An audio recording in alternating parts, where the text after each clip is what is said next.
నమస్కారం. Public focus news కి స్వాగతం. ఈనాటి వార్తా విశేషాలు. బిల్ గేట్స్ కు అమరావతి హృదయపూర్వకంగా స్వాగతం పలుకుతుందని మంత్రి నారా లోకేష్ తెలిపారు. సహచర మంత్రులతో కలిసిన బిల్ గేట్స్ ను స్వాగతించడం ఆనందంగా ఉందని అన్నారు. గేట్స్ ఫౌండేషన్ తో భాగస్వామ్యానికి ఏపీ సిద్ధమని మంత్రి లోకేష్ వ్యాఖ్యానించారు. Gates Foundation chairman Bill Gates Andhra Pradesh లో అడుగుపెట్టారు. ఈ సందర్భంగా సామాజిక మాధ్యమం ఎక్స్ లో విద్య, IT, electronics and communications, RTGS శాఖల మంత్రి నారా లోకేష్ ఆసక్తికర ట్వీట్ చేశారు. బిల్ గేట్స్ కు అమరావతి హృదయపూర్వక స్వాగతం పలుకుతుందని ఆయన పేర్కొన్నారు. గన్నవరం విమానాశ్రయంలో బిల్ గేట్స్ ను సహచర మంత్రులతో కలిసి సాదరంగా స్వాగతించడం ఆనందంగా ఉందని మంత్రి తెలియజేశారు.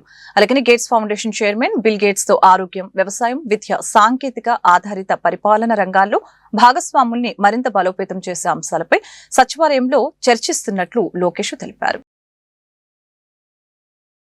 ఏపీ సచివాలయానికి చేరుకున్న బిల్ గేట్స్ కు ముఖ్యమంత్రి చంద్రబాబు నాయుడు సాదర స్వాగతం పలికారు. అలాగే చంద్రబాబును చూడగానే బిల్ గేట్స్ ఆత్మీయంగా పలకరించారు. Gates Foundation chairman Bill Gates కు ముఖ్యమంత్రి నారా చంద్రబాబు నాయుడు ఆత్మీయ స్వాగతం పలికారు.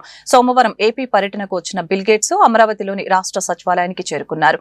సచివాలయం మొదటి బ్లాక్ వద్ద CM Chandrababu, deputy CM Pawan Kalyan Bill Gates ను ఆహ్వానించారు. చంద్రబాబును చూడగానే బిల్ గేట్స్ ఆత్మీయంగా పలకరించారు. Hello friend, how are you అంటూ సీఎం చంద్రబాబును అడిగారు. ఆ తర్వాత ముఖ్యమంత్రి తన మంత్రివర్గ సహచరుల్ని సిఎస్ విజయానందను బిల్ గేట్స్ కు పరిచయం చేశారు. ఆపై రియల్ టైమ్ గవర్నెన్స్ సేవలను బిల్ గేట్స్ పరిశీలించారు.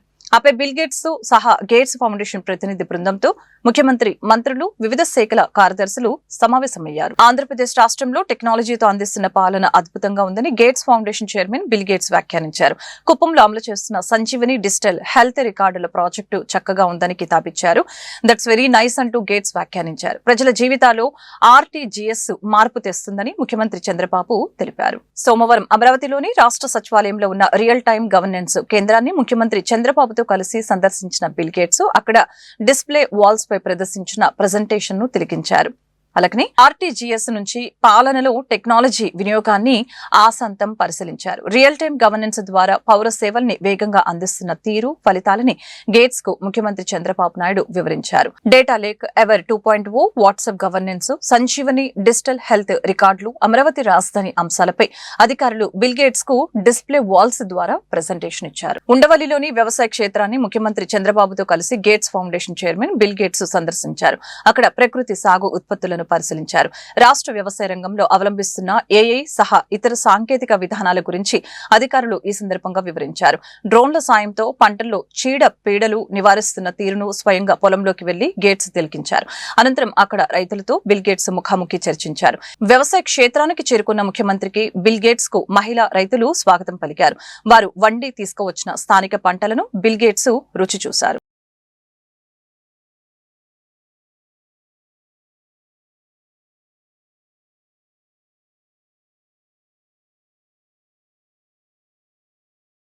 సాగర్ తీరం మరొకసారి అంతర్జాతీయ స్థాయిలో వార్తల్లో నిలుస్తోంది. భారత నౌకాదళం అత్యంత ప్రతిష్టాత్మకంగా నిర్వహించి అంతర్జాతీయ నౌకాదళ సమీక్ష ఆదివారం నాడు వైభవంగా ప్రారంభమైంది. దేశ చరిత్రలో మూడోసారి నిర్వహిస్తున్న ఈ మెగా ఈవెంట్ కు విశాఖపట్నం రెండోసారి వేదిక కావటం విశేషం. సరిగ్గా దశాబ్దం క్రితం అంటే 2016లో ఇక్కడ జరిగిన ఐఎస్ఆర్ తర్వాత మళ్లీ 2026లో అదే నగరాన్ని ఎంపిక చేయడం ద్వారా విశాఖ ప్రాధాన్యతను నౌకాదళం మరొకసారి చాటి చెప్పింది. నేటి నుండి ఫిబ్రవరి 25వ తేదీ వరకు 10 రోజుల పాటు సాగే ఈ వేడుకల్లో సుమారు 50 దేశాల నుంచి 4,000 మంది అతిథులు, 70కి పైగా అత్యాధునిక యుద్ధ నౌకలు పాల్గొంటున్నాయి. ఈ 10 రోజులు విశాఖ నగరం ధవల వస్త్రధారులైన నేవీ సిబ్బందితో యుద్ధ నౌకలు వెలుగులతో దగదగలాడిపోనుంది. Exercise has grown in recent times in scale and complexity. It started off in 1995 with a small gathering of only 4 navies, and now it has grown in size and complexity, and we are now going to have 65 foreign navies taking part. Again, this is the largest number that India has seen, the largest number of navies that are gathering here. On 19th, we have the International City Parade, which will witness almost 45 marching contingents, and these includes almost about 8 to 9 bands also which are participating. We will have cultural troops and the Sea Cadet Corps also performing during this time. This event will also include an air part demonstration and will witness participation of almost 50 aircraft and a demonstration at sea by the Eastern Fleet ships. We are indeed proud to be hosting these events in Visakhapatnam. దక్షిణ కాశీగా పేరుగాంచిన పొదిలి శ్రీ నిర్మా మహేశ్వర స్వామి అమ్మవార్లను YCP మాజీ శాసనసభ్యులు అన్న రాంబాబు దర్శించుకున్నారు. దేశంలో ప్రజలంతా సుఖ సంతోషాలతో వర్ధిల్లాలని ఆ మహాదేవుని కోరానని తెలిపారు. భక్తులకు మహాశివరాత్రి శుభాకాంక్షలు తెలియజేశారు.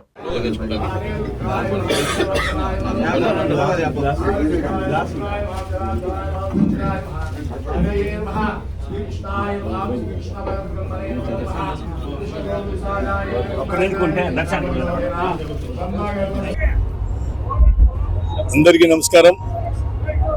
ఈరోజు మహాశివరాత్రి పర్వదిన సందర్భంగా ప్రతి ఒక్కరికి పర్వదిన శుభాకాంక్షలు తెలియపరుస్తూ పొదిల్లో వేంచేసి ఉన్నటువంటి శ్రీ పార్వతీ సమేత నిర్మా మహేశ్వర స్వామి వారి ఆశీస్సులతో ఈ ప్రాంత ప్రజలు అందరూ సుఖ సంతోషాలతో ఉండాలని, ఈ ప్రాంతం సుభిక్షంగా వర్ధిల్లాలని, ఈ రైతాంగానికి సకాలంలో మంచి దిగుబడితోటి పైర్లు ఇంటికి చేరి వారి జీవన విధానం మెరుగు కావాలని ప్రతి ఒక్కరిని ఆశీర్వదించవలసిందిగా ఆ భగవంతుని ప్రార్థిస్తూ మరొక పర్యాయం అందరికీ కూడా ఈ మహాశివరాత్రి పర్వదిన శుభాకాంక్షలు తెలుపుతా ఉన్నా.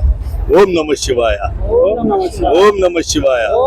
మార్కాపురం జిల్లా పొదిలి శ్రీ నిర్మా మహేశ్వర స్వామి అమ్మవార్లను ప్రకాశం జిల్లా మాజీ వైసీపీ పార్లమెంటు సభ్యులు చెవిరెడ్డి భాస్కర్ రెడ్డి సారెను సమర్పించి దర్శించుకుని ప్రత్యేక పూజలు నిర్వహించారు.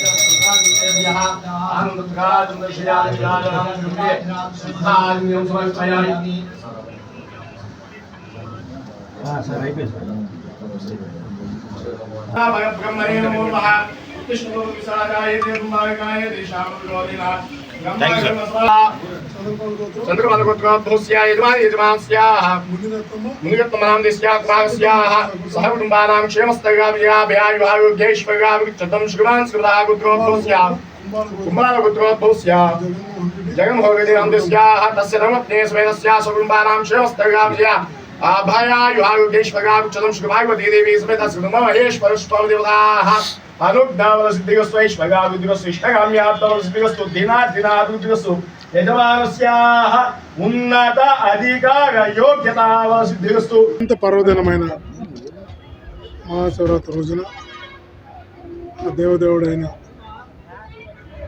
స్వామివారికి పరమేశ్వరునికి అందరికీ మంచి జరిగేలా దీవించమని ప్రార్థించడం జరిగింది. మా పుట్టినటువంటి గ్రామం శ్రీ కళ్యాణ వెంకటేశ్వర స్వామి దేవాలయం నుంచి మా ఒంగోలు పార్లమెంట్లోని అన్ని నియోజకవర్గంలోని ముఖ్య దేవాలయాలకు ఆనవాయితీగా ఆచారంగా సారి తీసుకొచ్చి ఇవ్వడం ఒక సాంప్రదాయంగా పెట్టుకోవడం జరిగింది. అందులో భాగంగా భగవంతునికి సారి సమర్పించడం జరిగింది. భక్తులతో కలిసి భగవంతుని ఈ పర్వదినాన్ని దర్శించుకోవడం జరిగింది. అందరికీ శుభం కలగాలని భగవంతుని ప్రార్థిస్తున్నాం. ప్రకాశం జిల్లా పార్లమెంటు సభ్యులు మాగుంట శ్రీనివాసులరెడ్డి మహాశివరాత్రి పర్వదినాన పురస్కరించుకుని పొదిలి శ్రీ నిర్మా మహేశ్వర స్వామి అమ్మవార్ల ఆలయంలో ప్రత్యేక పూజలు నిర్వహించారు. పట్టణ ప్రజలకు శివరాత్రి శుభాకాంక్ష తెలిపారు. పొదిలి పరిసర ప్రాంతాల్లో త్రాగునీటి సమస్యని త్వరలో పరిష్కారం చేస్తామని అన్నారు.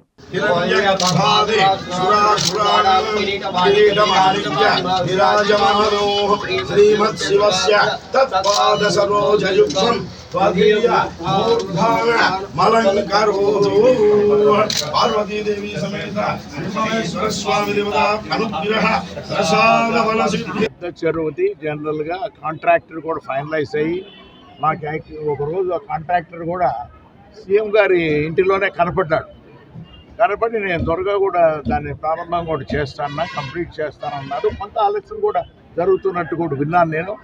మరలా సీఎం గారితోనే వారిని పిలిచి ఒక మీటింగ్ పెట్టించి అది త్వరితగతిన పూర్తి చేసే దాని కొరకు మేము గౌరవ శాసనసభ్యులు ఎమ్మెల్యే గారు మన నారాయణ రెడ్డి గారు గట్టిగా కూడా కృషి చేసి, ఎందుకంటే శాంక్షన్ అయి ఉంది, పని కూడా కొంత ప్రారంభం అయింది, కానీ కొంత లోటు అనేది మధ్యలో ఇబ్బందులు కొన్ని వల్ల దాన్ని ఆలస్యం జరగటం ఒకటి జరిగింది. కానీ అది త్వరితగతిన పూర్తి. మార్కాపురం జిల్లా దక్షిణ కాశీగా పేరుగాంచిన పొదిలి శ్రీ పార్వతి సమేత నిర్మా మహేశ్వర స్వామి ఆలయ చైర్మన్ ఒగ్గు వెంకటరామయ్య మరియు రథ నిర్మాణదాత సామంతపూడి నాగేశ్వరరావు ఆధ్వర్యంలో పోలీసు వారి సహకారంతో కళ్యాణమూర్తుల ఉత్సవం విగ్రహాలకు ఘనంగా కనుల పండుగ రథోత్సవం నిర్వహించారు. ఈ కార్యక్రమంలో పొదిలి పరిసర ప్రాంత అశేష ప్రజానికం వేలాదిగా పాల్గొన్నారు. హరహర మహాదేవ శంభో శంకర అంటూ పొదిలి పట్టణ మాడ వీధులు అన్ని శివనామ స్మరణతో మారుమ్రోగాయి. మరియు వివిధ సాంస్కృతిక కార్యక్రమాలు కన్నుల విందు చేశాయి. రాఘవేంద్ర థియేటర్ సెంటర్ నుంచి రథం లాగటానికి మహిళ వీరనారి మనులు పాల్గొన్నారు.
మాజీ మంత్రి గుంటూరు జిల్లా వైసీపీ అధ్యక్షులు అంబటి రాంబాబు కుటుంబాన్ని మాజీ మంత్రి కారుమూరి నాగేశ్వరరావు సోమవారం పరామర్శించారు.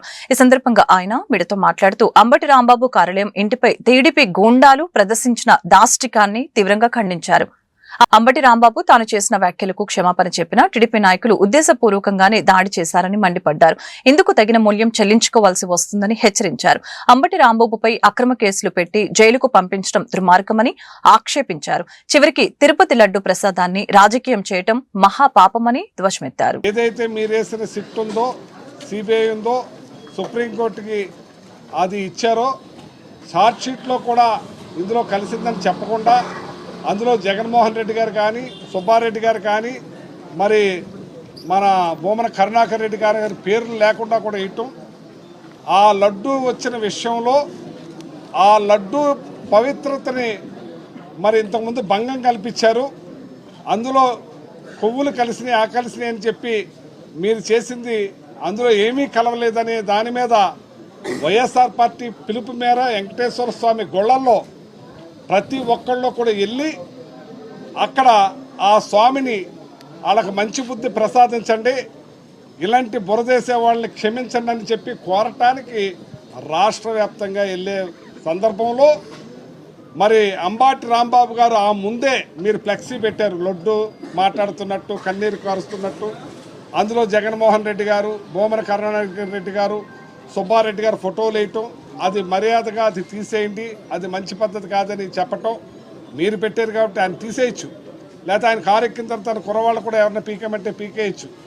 ఒక పద్ధతి ప్రకారం చెప్తే ఆ తర్వాత గుడికెళ్ళి అది పీకాలని లేకపోయినా సరే అప్పటికే అరాచకంగా కర్రలతోటి రాళ్లతోటి ఆయన మీద దాడి చేసే ప్రయత్నం చేస్తే, మరి అతన్ని అనవసరంగా అనవరాని మాటలు ఆడితే ఒక మరి ఏఎంసీ చైర్మన్, ఏదో సొసైటీ చైర్మన్, ఒక ఆవిడ గ్రంథాలయం చైర్మన్ చాలా దారుణంగా మాట్లాడటం జరిగింది. ఒక ఆడ గొంతుకు మాట్లాడవలసిన పలుకులు కాదవి. అలాంటి మాట్లాడినా ఒకటి చేయి నరికేస్తానన్నా, మరి లా లా లా లా రకరకాల మాట్లాడినా ఎవరైనా ఉప్పు కారం తినేవాళ్ళు మాట్లాడారు. కానీ నేను విన్న దాన్ని బట్టి ప్రకారం వాళ్ళు ఎవరైతే అన్నారో వాళ్ళని తిట్టడం జరిగింది. చంద్రబాబు నాయుడు గారు కావాలంటే రమ్మనండి అన్నాడు, కానీ ఆయన తిట్టినట్టు కాదు. కానీ ఆయన వచ్చి నేను ఒక ఆవేశంలో నన్ను అందరూ రెచ్చగొట్టారు కాబట్టి, నన్ను అందరూ తిట్టారు కాబట్టి నేను వాళ్ళు మాట్లాడేది. ఒకవేళ ఈ రకంగా ఆయన మాట్లాడుంటే నేను విడ్రా అవుతున్నానని చెప్పిన తర్వాత కూడా అసలు పోలీస్ వ్యవస్థ రాష్ట్రంలో ఎక్కడా లేదు, ఒక లా అండ్ ఆర్డర్ అన్నది లేదు. ఒక అరాచకంగా తయారయ్యి ఇక్కడ ఇంటి మీద 4:30కు మొదలెట్టి ఆ ఇంటి మీద దాడి చేసే కార్యక్రమం. ఆయన క్షమాపణ కోరినా నాది ఏదన్నా తప్పు ఉంటే వెనక్కి తీసుకుంటాను. ఈ వార్తలు ఇంతటితో సమాప్తం. మరొక బులెటిన్ మళ్ళీ కలుద్దాం. నమస్కారం.